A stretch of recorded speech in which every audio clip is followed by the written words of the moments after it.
디모데후서 2장 1절에서 13절까지 말씀 한 절씩 교독합니다. 내 아들아, 그러므로 너는 그리스도 예수 안에 있는 은혜 가운데서 강하고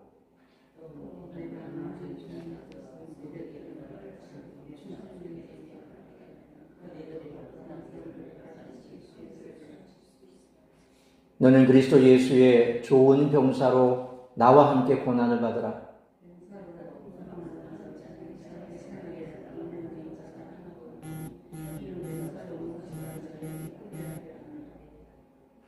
경계하는 자가 법대로 경계하지 아니하면 승리자의 관을 얻지 못할 것이며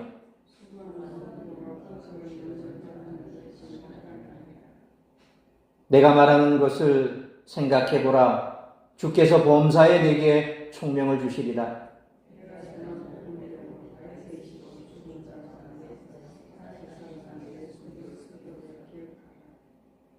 복음으로 말미암아 내가 죄인과 같이 매이는 데까지 고난을 받았으나 하나님의 말씀은 매이지 아니하니라.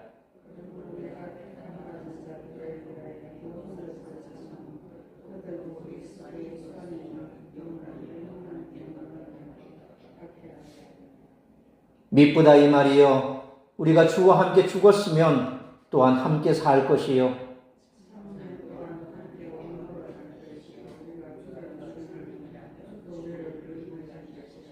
13절 같이 읽습니다. 우리는 미쁨이 없을지라도 주는 항상 미쁘시니 자기를 부인하실 수 없으시리라.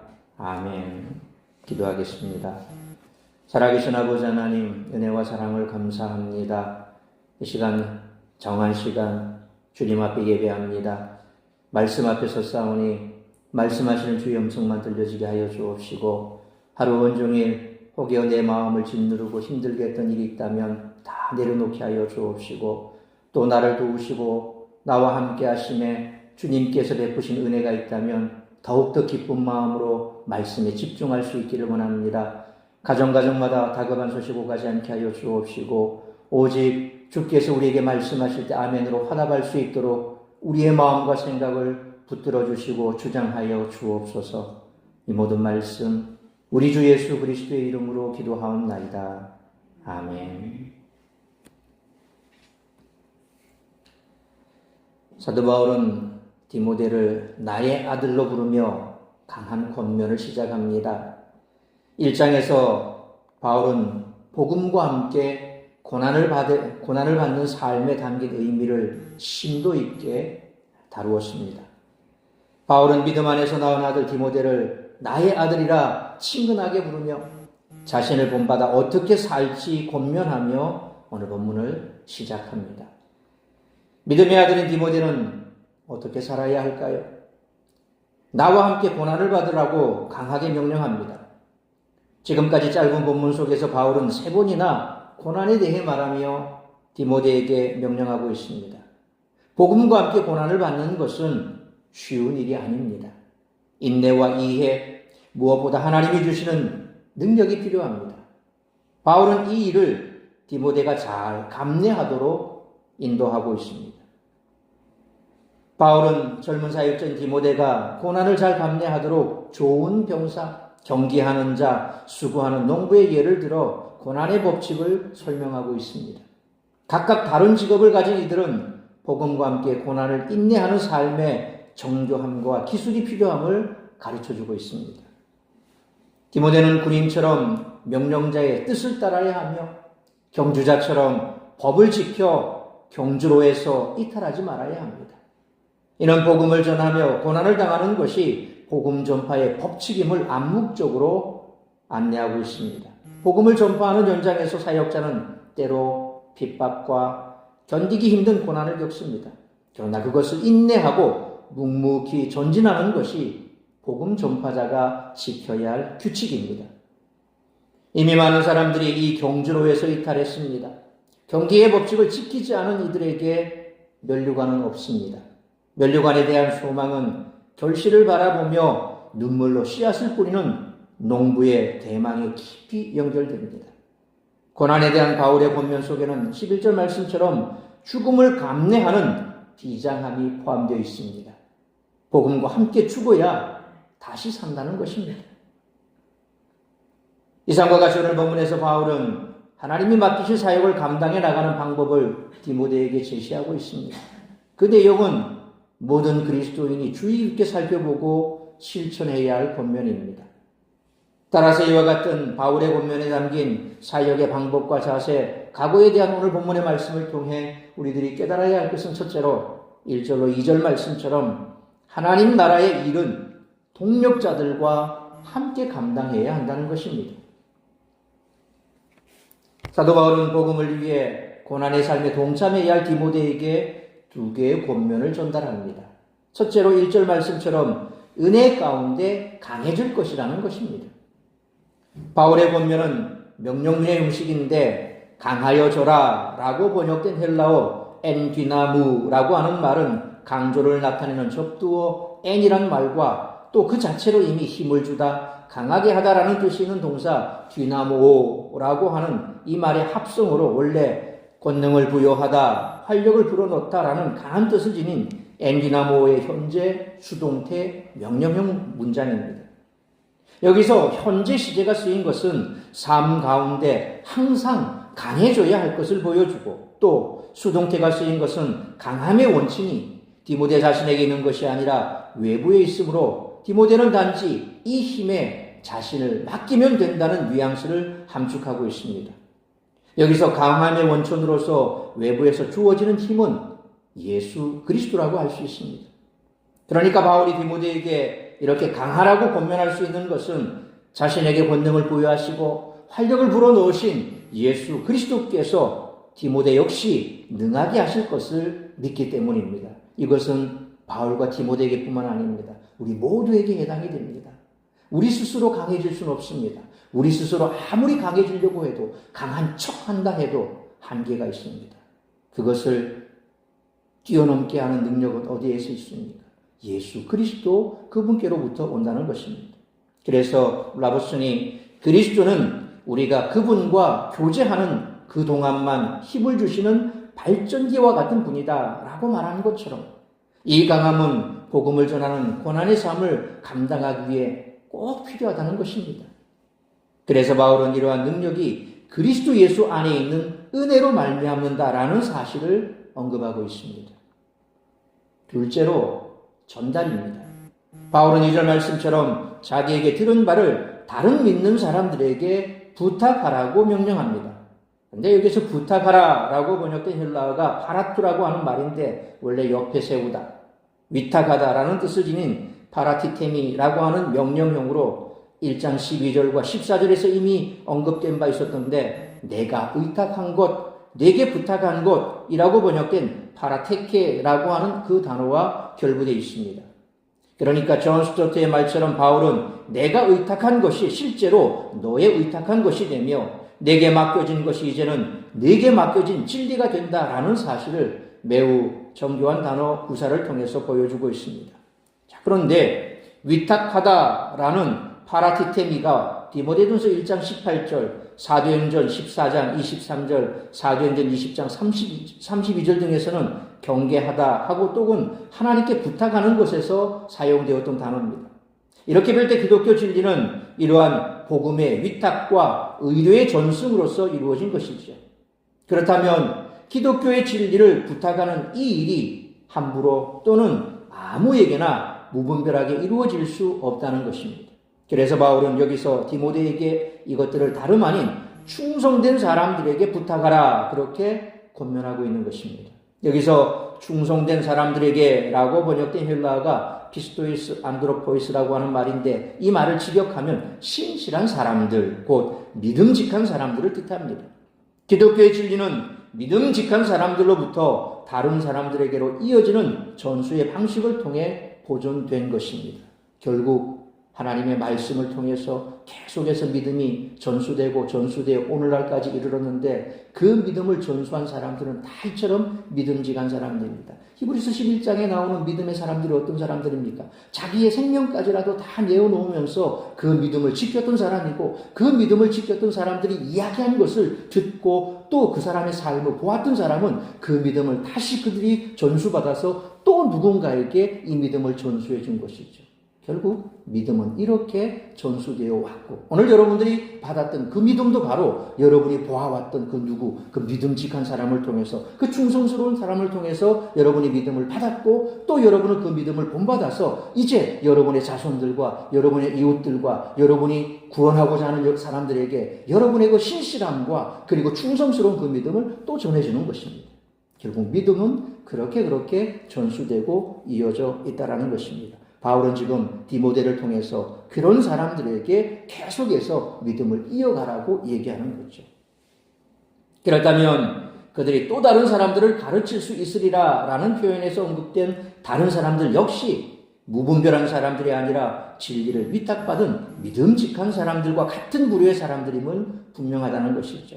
믿음직한 사람들로부터 믿음직한 사람들에게로 기독교는 이와 같이 끊임없이 가르침의 연결고리를 통해 전파되고, 오늘날 우리들 역시 이러한 연결고리를 통해서 복음을 계속 전수시켜 나가야 할 의무가 있다는 것입니다.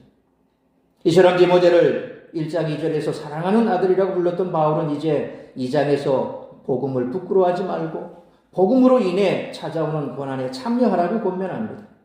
바울은 아들 같은 디모데가 고난을 감당할 능력을 가지기를 원하고 있습니다. 이를 위해 은혜 안에서 강해지라고 말합니다. 그리스도 예수로 말미암는 은혜는 분명히 우리를 강하게 만듭니다. 은혜를 경험한 성도는 연약하지 않습니다. 우리를 향한 그리스도의 놀라운 사랑과 은혜가 우리를 강하게 만들기 때문입니다. 그러나 바울은 디모데가 강해져 혼자 사역을 감당하라고 말하지 않습니다. 바울은 동력자들을 세워나가라고 말합니다. 사명을 함께 나누고 그들이 다른 사람들을 가르치게 하라고 말합니다. 아울러 동력자들의 중요한 차질은 다름 아닌 충성입니다. 충성된 사람이 주님이 맡긴 사역을 감당할 수 있기 때문입니다. 그리스도의 사역을 감당하는 놀라운 비밀은 우리가 그리스도의 은혜를 경험하고 이 은혜를 경험한 많은 동력자들과 함께하는 것입니다. 자기 혼자의 힘과 능력으로는 하나님이 맡기신 일을 감당할 수가 없습니다. 그러므로 하나님의 은혜로 동력자들과 함께할 때 하나님 나라의 일을 감당할 수 있음을 잊지 말고 믿음의 동력자들과 함께 동력함으로 주님의 몸된 교회를 아름답게 세워나가며 복음 전도에 힘쓸 수 있는 우리 모두가 되시기를 축원합니다. 두 번째로 3절로 6절 말씀처럼 고난을 통해 승리의 면류관을 얻게 된다는 것입니다. 1절로 2절에서 바울은 영적 아들 디모데에게 사역자 양성을 통해 복음 사역을 계승할 것을 명령했습니다. 이어지는 3절로 6절에서는 충성된 복음 사역자가 갖추어야 할 자세를 세 가지 비유를 통해서 교훈하고 있습니다. 바울은 먼저 3절 말씀처럼 군사의 비유를 들어 고난에 대해 인내할 것을 교훈합니다. 바울은 이미 1장 8절에서 그러므로 너는 내가 우리 주를 증언함과 또는 주를 위하여 갇힌 자 된 나를 부끄러워하지 말고 오직 하나님의 능력을 따라 복음과 함께 고난을 받으라, 그렇게 언급한 바 있습니다. 다시 말해서 그 누구도 아닌 디모데가 그리스도 예수의 조군사로 바울과 함께 고난을 받아야 한다라고 명하고 있습니다. 당시 로마 제국이 끊임없이 전쟁을 수행했다는 점에서 볼 때 이런 군사의 비유는 사람들에게 매우 실감나는 비유였던 것으로 보입니다. 한편 여기서 너는 나와 함께 고난을 받으라 라고 번역된 신카코페탈손이라고 하는 말은 신카코파테오라고 하는 명령형입니다. 그런데 이 단어만으로는 디모데가 누구와 함께 고난을 받아야 할지 분명하게 나타나지 않습니다. 이에 비해서 우리 한글 성경은 이것을 임의적으로 나와 함께, 곧 바울과 함께 고난을 받아야 한다, 그렇게 해석을 하고 있습니다. 하지만 2절에 언급된 많은 증인들을 고려할 때 바울을 포함한 많은 증인들과 함께라고 이해하는 것이 문맥상 타당할 것입니다. 그러니까 우리 한글 성경만 보면 마치 바울과 1대1로 그렇게 밀착해서 고난을 함께 받는 것처럼 보이지만 실상 앞에서 말한 것처럼 많은 그런 믿음의 동력들, 그런 증인들이 있다라고 했다면 그들과 함께 이처럼 고난을 받는 것이 마땅하다라는 것이죠. 그래서 헬라어 표준 원문을 보면 내가라는 표현이 대단히 강조되어 있습니다. 그러니까 누구와 함께라는 사실보다는 지금 우리 본문에서는 바울이 더 강조되고 있어서 나와 함께, 그러니까 바울과 함께 뭐 이런 의미로 해석이 되지만 실제 원문을 보면 여기에서 그 누구도 아닌 바로 디모데를 가리키고 있죠. 그래서 디모데 자신이 그리스도의 군사로 고난을 받아야 함이 강조되어 있다는 것입니다. 아무튼 히브리서 13장 23절에서 우리 형제 디모데가 놓인 것을 너희가 알라라고 언급한 것을 보면 디모데 석방은 실제로 바울과 많은 복음의 증인들이 걸었던 그 고난의 길을 디모데 역시 따랐다라는 사실을 분명하게 보여준다는 것이죠. 3절에서 언급된 군사적인 비유가 4절에서도 계속해서 이어집니다. 바울은 여기서 군대에서 복무하고 있는 군인이 자신의 생활에 얽매이는 법이 없다라는 점을 이야기하면서 계속해서 디모데에게 자기 위주의 삶을 살지 말 것을 교훈하고 있습니다. 근데 여기에서 자기 생활이라고 번역된 헬라어가 투비우 프라그마테이아스라고 하는 말인데 이 말은 무슨 의미일까요? 헬라어 신약 성경에서 생명이라고 하는 뜻을 나타내는 단어는 흔히 두 가지 단어를 사용하는데 그 하나가 가장 많이 쓰인 조에라고 하는 단어가 있습니다. 이 말은 영생을 의미합니다. 영원한 생명. 영생을 의미할 때 조회라는 단어를 씁니다. 또 다른 하나가 바로 오늘 본문에 언급되어 있는 비우라는 이 말의 원형인 비오스라고 하는 단어입니다. 이 조회는 앞서 말씀드린 것처럼 영원한 생명을 뜻한다면 이 비오스라고 하는 단어는 지상에서 누리는 삶의 과정, 곧 생활, 그것을 의미할 때 이 비오스라고 하는 단어를 씁니다. 한편 한글 성경은 원문에 포함되어 있는 프라그마테이아스라고 하는 단어를 번역하지 않았습니다. 생략해버렸습니다. 근데 이 단어는 장사하다, 사업하다라는 뜻을 지닌 프라그마티오마이라고 하는 그 단어에서 파생한 명사로 사업 혹은 직업이라는 뜻을 나타냅니다. 따라서 여기서 언급된 자기 생활이란 군대에 복무하는 생활과 대조되는 시민으로서 생계를 꾸려가는 생활, 또 군사로서의 공적인 직무 수행에 방해되는 모든 일을 말합니다. 소위 말하면 군인으로 지금 복무하고 있습니다. 그런데 시도 때도 없이 나와서 좌판 펴놓고 장사하면 되겠습니까? 안 된다는 겁니다. 군인으로 복무하면서 시간 나는 짬짬이 나와서 사업해도 되겠습니까? 군인은 그렇지 않습니다. 오로지 군인은 군대 일만 해야 된다는 거죠. 그렇다면 4절에서 바울은 군대에 복무하는 자가 시민으로서의 사생활에 얽매이지 않는다는 점을 들어 복음을 전하는 자들이 세상에서 발생하는 일에 일체 개입하면 안 된다. 그렇게 주장하는 것일까요? 그렇지는 않습니다. 이는 얽매이는 이라고 하는 표현에서 그 의미를 우리는 찾을 수 있습니다. 얽매이는 이라고 번역된 헬라가 엠플레케이타이라고 하는 말인데 썩고 짜다라고 하는 뜻을 지닌 엠플레코라는 단어의 현재형으로 신약 성경에 보면 베드로후서 2장 20절과 딱 이곳 두 군데만 등장하는 단어입니다. 희귀한 단어죠. 본문에서 휘말려 들어가다, 연루되다 라는 의미로 이 단어가 쓰였습니다. 이는 군사된 자는 사적인 일에 연루되어 직무 수행을 어렵게 해서는 안 된다라는 그런 의미를 갖고 있습니다. 다시 말해서 바울이 여기서 강조하고 있는 것은 군사된 자는 무조건 자기 생활과 단절해야 된다라는 사실이 아니라 군사된 자로서의 신분을 망각해 하는 개인적인 삶은 단호하게 포기되어야만 한다라는 의미로 쓰고 있다는 것입니다. 그렇다면 군인이 단호하게 자신의 시민으로서의 개인적인 삶을 포기해야만 하는 이유는 무엇일까요? 그것은 바로 군사로 모집한 자를 기쁘게 하기 위해서라고 말씀합니다. 물론 여기서 병사로 모집한 자란 문자적으로 군대 조직 서열상 상관을 의미하는데 문맥상 본문에서는 누구를 가리키는 것일까요? 바로 예수 그리스도죠. 시대를 분문하고 시민으로서 생계를 위해 살던 자가 일단 군대에 복무하게 된 이상 자신의 상관에게 봉사하고 충성을 다하는 것은 주지의 사실입니다. 그래서 복음의 일꾼으로 부름받은 자들 모두는 바로 그리스도를 상관으로 모시고 있는 군인이라는 점을 각인시켜 그들의 삶의 태도가 오직 그리스도의 의지와 열망에 부응해야 함을 탁월하게 묘사하고 있는 부분입니다. 3절로 4절에서 군인의 비유로 사역자가 지녀야 할 투철한 충성심에 대해 탁월하게 묘사한 바울은 이제 5절에서 경기자의 비유를 들어서 교훈을 하고 있습니다. 여기서 경기하는 이라고 번역된 헬라어가 아들레라고 하는 말인데 경쟁하다, 싸우다라는 뜻을 지닌 동사 아들레오의 현재형입니다.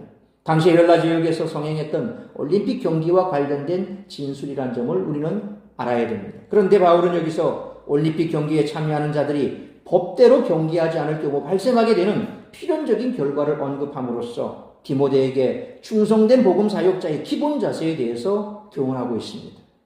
법대로라고 번역된 헬라어가 노미모스라고 하는 단어인데 문맥상 경기 규칙으로 이해하는 것이 타당합니다. 그렇다면 만약 올림픽 경기에 참가한 자가 경기 규칙을 무시하고 경기할 경우 그 결과는 어떻게 될까요? 그것은 승리자의 관을 얻지 못할 것이라고 말씀합니다.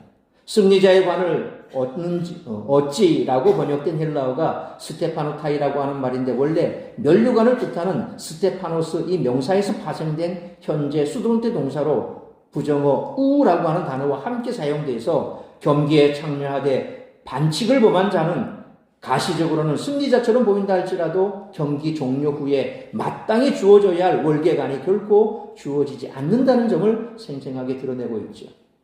오늘날도 올림픽 경기도 마찬가지입니다. 경기를 했습니다. 그런데 한 사람이 이겼다고 판정해 놨습니다. 그런데 뭔가 이 판정에 의문을 제기합니다. 많은 사람들이 어떻게 그게 이겼다고 할 수 있어? 다시 한번 검색해봐. 다시 한번 봐봐. 소위 요즘에는 비디오 판독이라는 걸 하죠. 분명히 심판은 이쪽을 승리했다고 얘기를 합니다. 그런데 뭔가 문제가 있습니다. 그 판독이 문제가 있다라고 모든 사람들이 이구동성 말하면 비디오를 판독합니다. 그래서 비디오를 봐서 슬로우 모션으로 돌려보고 어떻게 해서 확실히 그게 맞는가 판정을 했을 때 아닌 게 나와버리면 그 사람이 승리한 걸로 되지만 아닌 게 판정이 돼버리면 박탈이 돼버립니다. 그래서 우리가 금메달 받았다고 하지만 나중에 뒤에 가서 그 금메달을 빼앗기는 경우도 있죠. 혹은 그렇게 빼앗기면 이제 은메달 받은 사람이 금메달을 걸게 되는 거죠. 이렇게 되는 결과가 뒤집히는 일이 있다는 겁니다. 바로 그런 겁니다. 과거에는 우승자가 뭘 받습니까? 월계관을 받죠. 월계관을 받는데 그런데 만약 반칙을 해서 그걸 받았다면 이 받은 걸 빼앗긴다는 겁니다. 여기에서 승리자의 관이라고 하는 것, 면류관은 우리가 아는 단순한 구원을 의미하는 것이 아니라 하나님 일에 충성한 사람들에게 주어질 상급이라는 의미라는 거죠.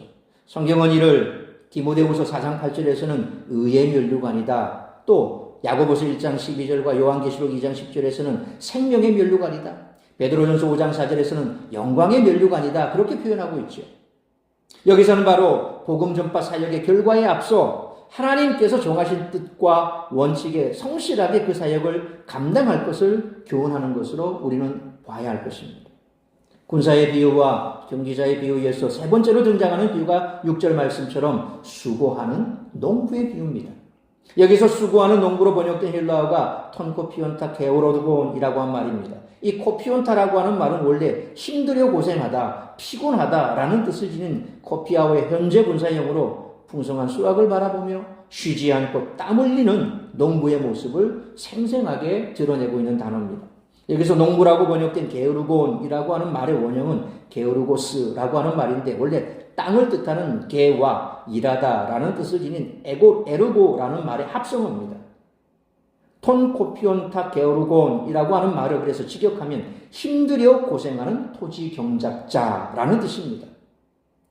고린도전서 9장 10절 하반절에 보니까 밭가는 자는 소망을 가지고 갈며 곡식 떠는 자는 함께 얻을 소망을 가지고 떠는 것이라 라고 언급한 바울은 오늘 본문 6절과 유사한 사상을 그곳에서 나타내고 있죠. 그러니까 힘들여 고생하는 토지 경작자는 이후 씨를 뿌리고 그 뿌린 씨가 발아하여 자라고 열매 맺는 수확기가 되었을 때 게을렀던 자가 상실할 수밖에 없을 그 권리를 먼저 취할 수 있다는 것을 표현하고 있는 겁니다.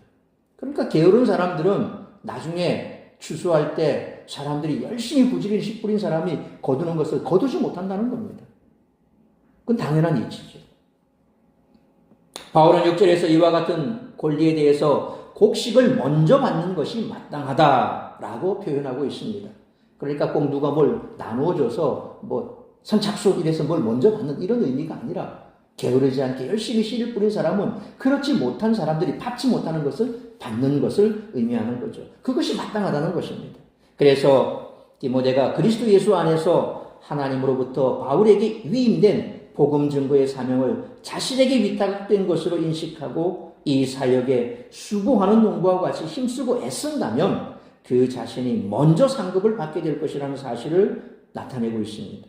봄에 씨를 뿌리고 여름에 비지땀을 흘리며 수고하는 농부에게 풍성한 수확이 기다리고 있는 것처럼 때를 얻든지 못 얻든지 수고하고 애쓰며 복음의 씨앗을 뿌리는 자에게는 그 뿌린 말씀으로 변화된 영적 열매와 천국에서 주어질 귀한 상급이 기다리고 있음을 믿어야 할 것입니다. 그러므로 이 소망을 가진 자마다 농부처럼 부지런히 복음의 씨앗을 뿌려야 할 줄 믿습니다. 이처럼 바울은 복음을 위해 고난받는 삶을 설명하기 위해 앞서 설명드린 세 가지 비유를 들고 있죠. 병사, 경기하는 자, 농부가 그것입니다. 이들의 삶의 공통점은 무엇입니까? 고난입니다. 좋은 병사는 자기 생활에 얽매이지 않고 주어진 고난을 감당함으로 병사로 모집한 자를 기쁘게 합니다. 경기하는 자는 규칙에 따라 경기함으로 승리의 관을 얻습니다. 농부는 고난을 통해 열매를 얻습니다. 바울은 복음으로 인해 감당해야 하는 고난을 이들이 원하는 것을 얻는 과정처럼 필연적이라고 가르치고 있습니다. 복음 안에서 사명을 감당하기 위해서는 마땅히 고난을 당해야 합니다.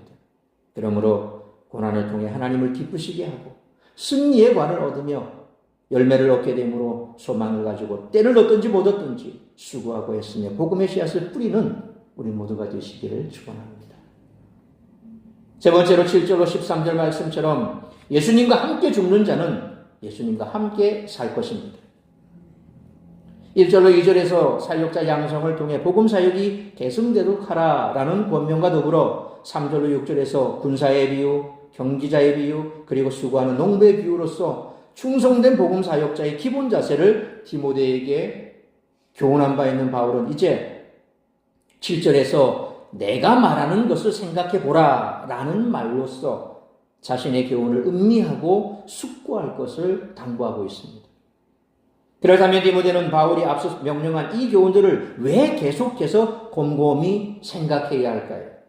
그것은 바로 주님께서 범사에 디모데에게 총명을 주실 것이기 때문입니다. 여기서 총명이라고 번역된 쉰내신이라고 하는 말은 일반적으로 이해력, 분별력을 뜻합니다. 매사에 주님께서 이해력이나 분별력을 제공해 주실 것이기 때문에 디모데는 바울의 권면을 깊이 생각해야만 했습니다. 그래서 핸드릭스는 단지 읽는 것만으로는 충분치가 않다. 기록된 것은 깊이 생각해 보아야 한다. 말씀된 것은 음미하여 더득해야 한다라고 말씀했습니다. 이러한 과정을 통해 디모데는 바울의 말을 자신의 직무에 제대로 적용할 수 있었을 것입니다. 오늘 디모데에게 바울이 편지를 쓴 것이 디모데 전후서 아닙니까? 그것이 오늘 우리에게는 성경으로 되어 있습니다. 그러니까 그냥 이 성경은 디모데에게 준 편지니까 디모데 너한테 해당되는 거야. 우리는 상관없어. 맞습니까? 아니죠. 그렇다라고 신다면 신약 성경에 있어서 받는 수신자가 있는 편지는 수신자에게만 해당되겠죠. 그러나 그렇지가 않다는 것입니다. 오늘날 이 성경이 그렇게 1차적으로는 그 특정한 사람이라든지 특정한 교회나 누군가에게 주어진 것이지만 그러나 그것은 오늘 우리에게 주어진 말씀이라는 것입니다. 그렇게 받을 때에 그 말씀을 우리가 더 깊이 묵상할 수가 있고 그 말씀 속에서 오늘 디모데가 받았던 그 감동, 오늘 바울이 디모데에게 내가 앞에 계속 고민했던 그것을 곱씹고 묵상해봐. 그럴 때 주께서 너에게 총명을 주실 거야. 오늘날 우리가 말씀을 묵상하고 계속해서 묵상하면 주께서 그런 지혜를 우리에게 주신다는 겁니다. 그래서 우리가 말씀을 많이 묵상해야 되고 또 말씀을 많이 접해야 되는 거죠. 그럴 때에 하나님께서 우리에게 지혜를 주신다는 겁니다. 지혜는 딴 것 없습니다. 어디 가서 석박사 학위를 받아봐야 지혜롭습니까? 아닙니다. 석박사 학위를 가진 멍청한 사람도 한둘이 아닙니다. 세상 돌아가는 거 참 많이 아는 것 같죠? 헛똑똑이들입니다. 내일 내가 이 땅을 떠날 때 어디에 갈지 모르잖아요. 우리는 알고 있습니다. 우리는 어디로 갑니까? 주님이 우리에게 예배하신 천국으로 갑니다. 그런데 박사학위를 수십 개 가져도 그걸 모르는 사람은 결국 이 땅을 떠나가면 이 땅에 다 내려놓고 지옥 갈 수밖에 없는 거예요. 하나님의 말씀을 제대로 묵상하지 않고 하나님의 말씀을 우리가 제대로 알지 못하면 하나님이 기뻐하시는 뜻이 무엇인지 알 수 없고 그 뜻대로 살 수 없고 결국에 우리가 마지막 종착지에 갈 이 땅을 떠났을 때 마지막 우리가 들어가야 할 최종 종착점, 거기에서 갈라지게 되어 있다는 겁니다. 우리가 말씀을 계속해서 묵상할 때 하나님께서 이 땅을 살아갈 지혜를 주시고 뿐만 아니라 이 땅을 떠나갈 때에도 어떤 삶을 살 것인가에 대해 명확하게 우리에게 보여주신다는 것입니다. 바울은 이어서 8절에서 복음의 핵심이라고 할 수 있는 예수 그리스도의 죽으심과 부활에 대해서 말씀하고 있습니다. 바울은 자신이 전하는 복음 내용을 다윗의 자손으로 오셔서 죽은 자 가운데서 살아나신 예수 그리스도라 그렇게 정리하고 있습니다. 이 내용은 로마서 1장 3절로 4절에 그의 아들에 관하여 말하면 육신으로는 다윗의 혈통에서 나셨고 성결의 영으로는 죽은 자들 가운데서 부활하사 능력으로 하나님의 아들로 선포되셨으니 곧 우리 주 예수 그리스도시니라 라고 바울이 정리한 복음의 핵심과 비슷한 점이 참 많습니다. 그러나 문맥상 여기서 바울이 말하는 내가 전한 복음은 고난에 깊이 연결되어 있다는 것이죠. 바울은 이 복음의 의미를 기억하라고 요청하고 있습니다. 바울은 이 복음을 위해 9절 말씀처럼 죄인처럼 감옥에 갇힌 고난을 겪고 있음을 밝히고 있습니다. 자신은 비록 감옥에 갇혔지만 복음은 매이지 않았음을 역설적으로 말하고 있습니다. 바울은 계속 복음을 위해 갇힌 자기 삶의 의미를 디모데에게 설명하고 있습니다. 바울은 10절 말씀처럼 하나님이 택하신 자들을 위해 고난을 인내하고 있다라고 말하고 있습니다. 바울은 복음을 전하는 가운데 하나님이 구원하시기로 택한 백성이 구원을 얻도록 죄인으로 간주되어 갇힌 수고를 마다하지 않았습니다. 우리 역시도 복음을 전하기 위해서 때로 애매하게 오해를 받을 때가 있고 내가 뭔가를 잘해주는데 나는 그 사람에게 그냥 이 예수를 전하고 싶은 그 열정에서 계속해서 친절을 베풀고 잘해주고 뭔가를 해주는데 이 받는 사람 입장에서는 저 양반이 왜 저래? 나한테 뭘 바라고 있지? 그러면서 때로는 이상하게 오해하기도 하지요. 그런데 그런 오해를 받을 때 우리는 좌절하고 실망할 수도 있습니다. 그러나 결코 그것 때문에 좌절하고 실망할 이유는 없습니다. 세상 사람들은 다 그렇게 생각합니다. 다 그렇게 느끼고 그렇게 이해합니다. 그러려니 하면 됩니다. 중요한 것은 뭡니까? 내가 지금 이렇게 애매하게 그에게 오해를 받는 것, 그것 이유가 뭡니까? 그 이유는 바로 그 영혼을 구원하기 위함 아닙니까? 거기에 포커스를 맞추면 됩니다. 괜히 나타난 현상, 그 나타난 결과에 초점을 맞추면 우리는 한 발짝도 앞으로 갈 수 없고 복음을 전할 수도 없고 결국 우리는 늘 제자리 걸음입니다. 한 번만 탁 깨게 되면 그 다음에는 아무 문제도 아니죠. 이 전도한다는 게 대단히 힘들 것 같은데 요거 한 번만 딱 끼면 괜찮습니다. 장사하는 사람이 이거 하나 사세요 라고 말 한마디를 잘 못합니다. 쭈뼛쭈뼛합니다.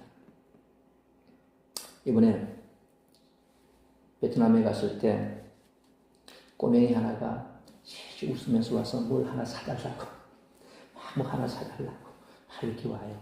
근데 조금 큰 애가 하나 있었어요. 쭈뼛쭈뼛 이러고 있더라고. 아이고 자식 와서 하나 사달라고 얘기라도 하지. 속으로 그랬어요. 와서 사달라고 얘기라도 하지. 눈치만 보고 쭈뼛쭈뼛 이러더라고. 그거 한 번만 딱 끼면 할 수 있죠. 그것도 마찬가지입니다. 복음을 전할 때 상처받고 누군가로부터 무시당할 것 같은 그런 그 생각, 그것 때문에 말이 안 나오는 거예요. 근데 다 무시하고 탁 깨서 탁 던져버리면 시원하죠. 딱. 그게 쌓이고 쌓이면 어떻게 됩니까? 이제 어느 누구에게라도 복음을 전할 수 있어요. 그것도 그 사람 신경 안 써요. 나는 생명의 복음을 전하니까 너한테 유익한 것이 나한테 유익한 건 아니다. 웃으면서 전할 수 있는 거예요. 누가 뭘 해도 그럴 수 있는 거예요. 소금을 갖다 냅다 뿌려도 괜찮은 거예요. 네? 바울은 지금 이 복음 때문에 매인받았고 고난을 받고 있지만 그러나 거기에는 개의치 않고 수고를 받아낸다는 것이죠. 바울은 11절 말씀처럼 신실한 말씀에 의지해 주의 백성이 함께 죽고 함께 살 것을 강조하고 있습니다. 더 나아가서 바울은 12절 상반절 말씀처럼 복음의 고난에 참여하는 것을 장차 함께 다스리는 것과 연결하고 있습니다. 또한 12절 하반절에서 바울은 가정법을 사용해서 디모데를 경계하고 있습니다. 만약 우리가 거절한다면 그도 우리를 거절하실 것입니다. 복음의 고난에 참여하는 것을 거절하는 것은 그리스도를 거절하는 것을 간접적으로 의미한다는 거죠. 바울은 우리가 그분을 거절한다면 그리스도께서도 우리를 거절하실 것임을 분명히 말씀하고 있습니다. 이어지는 13절의 가정문은 논리적으로 풀기가 사실 조금 난해합니다. 바울은 13절의 전반부를 만약 우리가 믿지 않는다 할지라도 그는 신실할 것이니 라는 가정문으로 시작합니다. 바울은 우리의 불신앙과 그의 신실함을 대조하고 있다는 겁니다. 여기서 하나님의 신실하심을 말하는 이유는 우리의 불신앙에 상응하는 심판을 변경할 수 없기 때문입니다. 13절은 복음의 고난을 거절하는 불신자들에 대해 하나님이 반드시 보응할 것이라는 것을 가르치고 있습니다. 하나님은 신실하시기 때문에 그렇습니다. 다시 말해서 전능하신 하나님은 자비와 공의가 영원하시기 때문에 이미 약속하신 대로 우리가 그를 인정하면 우리를 인정하실 것이며 우리가 그를 부인하면 그도 우리를 부인하실 것입니다. 만일 하나님께서 이러한 원칙에서 스스로 벗어나신다면 그분은 결코 더 이상 신실한 분일 수 없다라는 것이죠. 이처럼 바울이 고난을 능히 감당해야 될 것으로 확신한 이유는 십자가의 죽음을 이기신 예수 그리스도를 기억했기 때문입니다. 바울은 복음 때문에 엄청난 고난을 받았지만 사도행전 28장 31절 말씀처럼 거침없이 복음을 전했습니다. 그는 또한 구원 얻을 자들을 위해 어떤 고난도 참았습니다. 자신의 고난받음으로 그들이 구원을 얻는다면 능히 감당한 것입니다. 이 같은 확신은 단순히 고난을 견디겠다는 그런 의지에서 나온 것이 아닙니다. 예수님과 함께 죽는 자는 예수님과 함께 살 것이라는 믿음이 그에게 있었던 것입니다. 따라서 인내하는 자가 장차 왕노할 것이라는 믿음을 고백할 수가 있었던 것입니다. 그런 디모데도 이와 같은 믿음으로 고난을 견디기를 권면했습니다. 그러므로 예수님과 함께 죽는 자는 예수님과 함께 살 것이므로 고난 때문에 움츠러들지 말고 하늘의 영광을 바라보면서 예수 그리스도를 전하는 사명을 잘 감당하는 우리 모두가 되시기를 축원합니다. 사랑하는 성도 여러분, 바울은 아들과도 같은 디모데를 복음의 고난으로 지금 초대하고 있습니다. 그러나 이 고난은 슬프고 절망스러운 고난이 아닙니다. 항상 신실하신 예수 그리스도의 영광이 보장된 그런 고난입니다. 만약 이 고난을 외면한다면 우리의 믿음은 구원을 얻을 만한 참된 믿음이 아닐 것입니다. 그러므로 고난으로의 초대는 구원과 영광으로의 초대인 줄 알고 고난 때문에 움츠러들지 말고 하늘의 영광을 바라보면서 예수 그리스도를 전하는 사명 잘 감당하는 우리 모두가 되시기를 주님의 이름으로 축원합니다. 기도하겠습니다. 걸어가신 아버지 하나님 은혜와 사랑을 감사합니다. 오늘 디모데에게 주신 말씀처럼 우리 또 이 땅에서 고난의 초대에 감사함으로 기쁨으로 참여하는 자들이 되게 하여 주옵소서. 그리스도와 함께 죽은 자는 그리스도와 함께 살 것이라고 말했습니다. 우리 역시도 그리스도와 함께 죽었습니다. 이제 그리스도와 함께 살아 그리스도를 증거하는 그런 고난에 동참해야 될 줄 믿습니다. 복음을 전함으로 고난받는 것을 기뻐하고 그것을 당연한 것으로 여기고 우리가 그러한 삶을 살아간다면 우리는 주님을 인정하는 것이고 주님 또한 마지막에 우리를 인정한다고 말씀하셨습니다. 아무것도 하지 않으면 아무 일도 일어나지 않습니다. 아무것도 하지 않으면 아무 일도 일어나지 않으나 그러나 그런 삶은 죽은 삶이고 그런 삶은 그리스도 안에서 죽은 것과 마찬가지입니다. 그리스도와 함께 살았다면 이제 살아나신 그리스도를 전해야 할 것입니다. 고난을 감내해서라도 그리스도를 증거하는 삶을 살아감으로 결국 오늘 경계하는 자가 면류관을 얻는 것처럼 우리가 이처럼 말씀대로 복음을 잘 전함으로 이후에 주님께서 우리를 위해 예비하신 의의 면류관, 영광의 면류관, 상급 있는 삶을 살아가는 우리 모든 성도들이 되게 하여 주옵소서. 이 모든 말씀 우리 주 예수 그리스도의 이름으로 기도하옵나이다. 아멘.